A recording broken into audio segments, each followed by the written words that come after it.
El ADN es el nombre químico de la molécula que contiene la información genética en todos los seres vivos. La molécula de ADN consiste en dos cadenas que se enrollan entre ellas para formar una estructura de doble hélice. Cada cadena tiene una parte central formada por azúcares desoxirribosa y grupos fosfatos. Enganchados a cada azúcar hay una de las siguientes bases: adenina, citosina, guanina y timina. Las dos cadenas se mantienen unidas por enlaces entre las bases. La adenina se enlaza con la timina y la citosina con la guanina. La cromatina es la sustancia que forma un cromosoma y consiste en la combinación de ADN con proteínas. El ADN lleva consigo las instrucciones genéticas de la célula. Respecto a las proteínas, la mayoría de las que componen la cromatina son las histonas, las cuales ayudan al empaquetamiento del ADN en una forma compacta que cabe dentro del núcleo celular. Los cambios en la estructura de la cromatina se producen cuando el ADN se duplica durante la expresión genética. En los organismos llamados eucariotas, el ADN se encuentra dentro del área compartimentalizada dentro de la célula llamada núcleo. La cromatina es la forma en la que se presenta el ADN en el núcleo celular.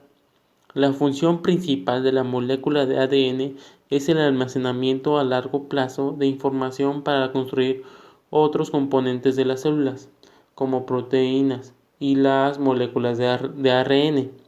La función principal de la cromatina es el empaquetamiento del ADN, organizarlo para que quede dentro del núcleo. Por lo tanto, la cromatina es la manera en que el ADN se estructura dentro de la célula.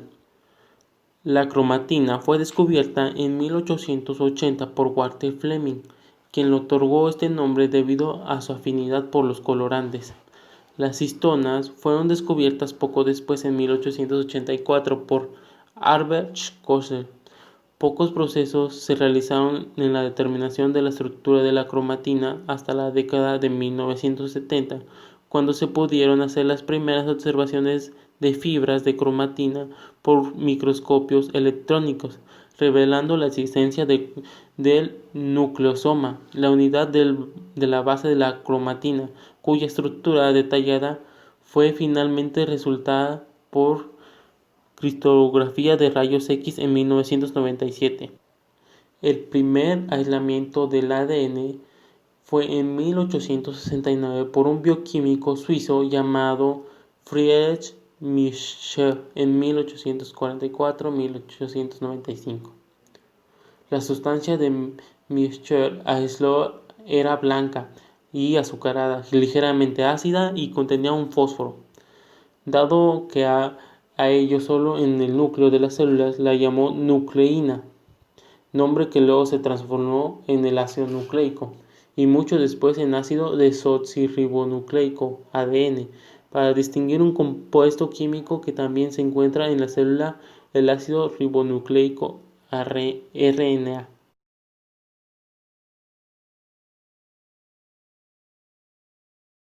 Para la extracción de ADN de alimentos, en este caso de plátano, necesitamos jabón líquido, cloruro de sodio, agua, alcohol frío, rodajas de plátano, una bolsa con cierre hermético, un colador, palillos o pinzas, una cuchara y algunos recipientes. Primero vamos a preparar la solución de extracción y para esto necesitamos 100 mililitros de agua. Vamos a agregar media cucharada sopera de cloruro de sodio. La sal, al ser un ion positivo, permite que las hebras del ADN se mantengan unidas. Utilizando la cuchara, vamos a mezclar agitando hasta dejar una mezcla homogénea y así obtener una solución salina.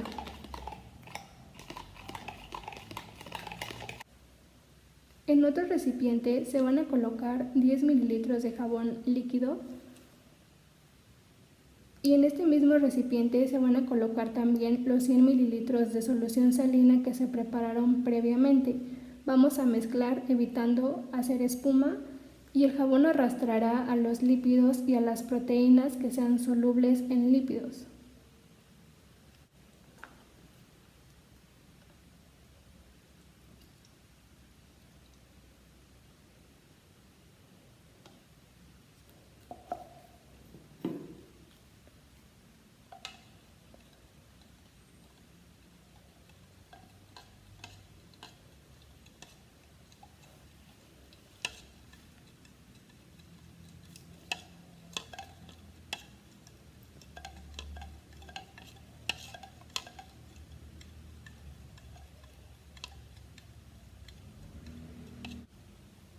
Nuestro vaso número 1 contiene la solución de extracción, que es agua, jabón y sal.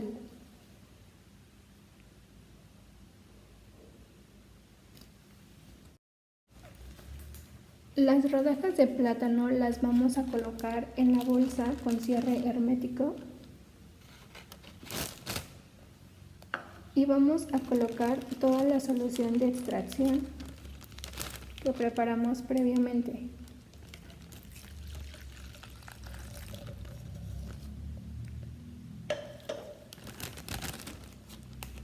La cerramos y la vamos a triturar con la ayuda de nuestras manos durante 5 minutos. Esto nos ayudará a que las células se rompan y empiece a salir todo el ADN con el que cuentan.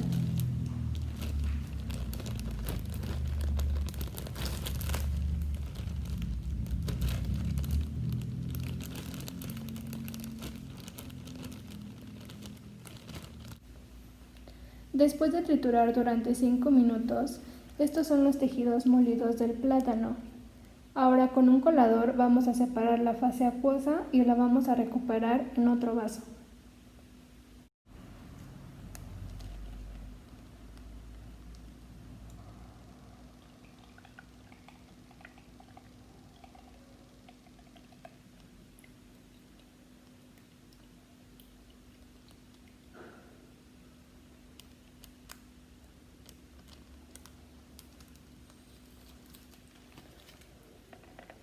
Esta es nuestra fase acuosa y en esta fase se encuentra el ADN, ARN y algunas proteínas solubles en agua. Este es nuestro vaso número 2 que contiene la fase acuosa y ahora vamos a añadir solo 5 mililitros de etanol frío aquí mismo.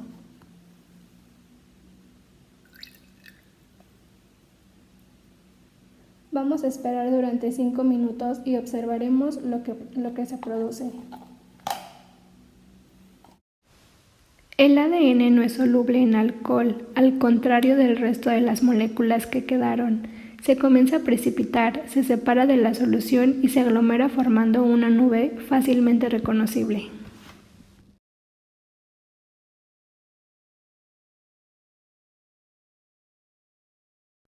Este es nuestro resultado final de la extracción de ADN de un plátano. Aquí se logran apreciar las dos fases que se separaron al momento en que se adicionó el alcohol frío. En esta otra foto podemos observar la capa blanquecina superior que representa el ADN y en la última foto se logra apreciar una parte del ácido desoxirribonucleico que fue enrollado en movimientos circulares con un palillo de madera. Ahora hablaremos sobre la función química que tiene cada uno de los reactivos utilizados en el procedimiento experimental. El jabón líquido descompone los lípidos en la membrana celular y los núcleos. El ADN se libera a medida que se rompen estas membranas. El cloruro de sodio ayuda a separar algunas de las proteínas que están unidas al ADN. Asimismo, mantiene las proteínas disueltas en la capa acuosa de forma a impedir que éstas precipiten también con el alcohol junto con el ácido desoxirribonucleico. Los iones sodio y cloruro neutralizan las cargas negativas del ADN. Adicionalmente, los cationes sodio contrarrestan las cargas negativas de los fosfatos del ADN. Los tejidos de la fruta se deben moler para romper las paredes celulares y separar las células.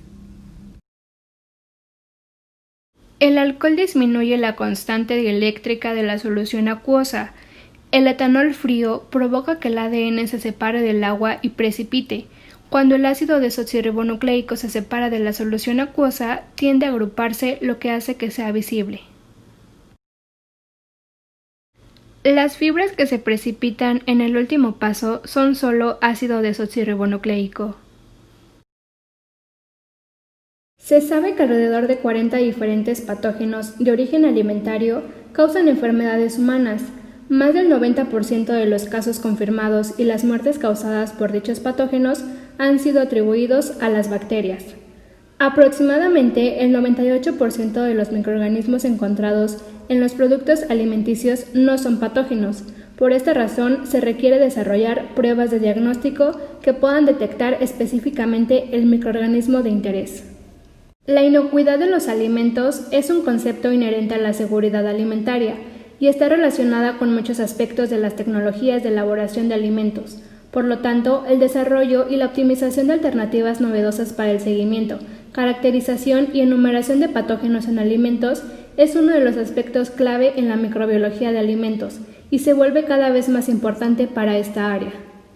Los métodos microbiológicos clásicos implican generalmente el uso de un apropiado cultivo de preenriquecimiento y enriquecimiento, el aislamiento en medios selectivos y la posterior confirmación mediante pruebas bioquímicas, morfológicas y serológicas.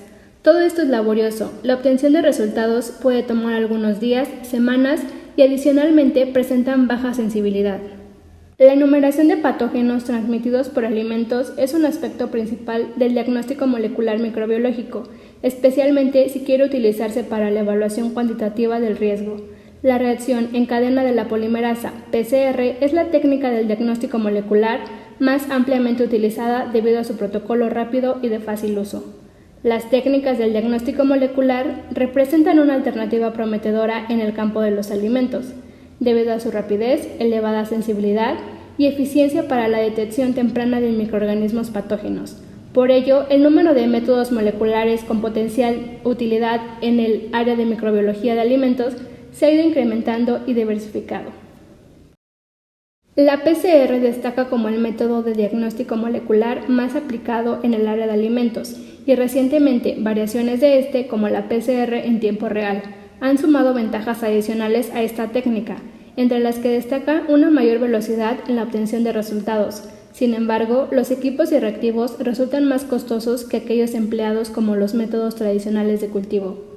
Los esfuerzos de estandarización y normalización de estos métodos son un requisito indispensable para lograr la aplicación práctica y rutinaria de estas técnicas en la detección e identificación de microorganismos patógenos que son transmitidos por alimentos.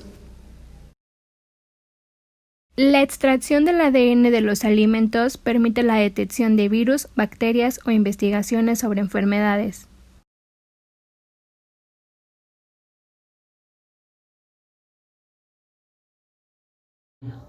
Mediante la realización de esta práctica se logró aprender las fases usadas durante un protocolo de extracción de ADN en versión casera.